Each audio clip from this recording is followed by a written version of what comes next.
As usual, let us take a moment to go over this new construct in detail. So you see we're introducing a new set of keywords, try and except, and we use these to wrap the block that can potentially generate an error.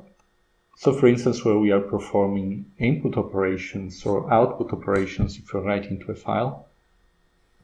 And so an exception can arise down here, and this exception is going to be handled in this block after the except keyword.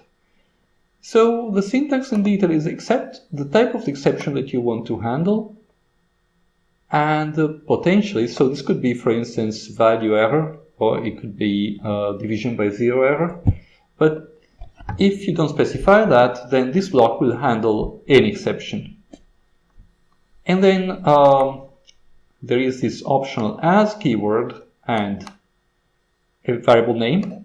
So as said, the exception itself is actually an object, and that exception that's generated here gets assigned to this variable if you specify a name for it.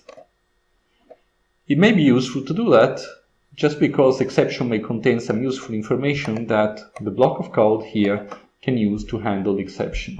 Anyway, let's see the simplest example here below.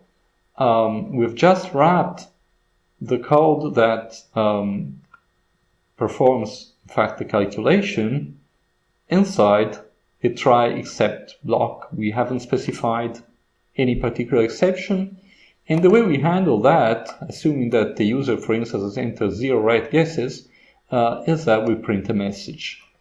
So if we try this now, and the user has, for instance, tried 5 guesses and got 0 right, that's what happens, and our program doesn't crash any longer. Now I invite you to try what happens if you actually enter a string or something that's not a number into this program.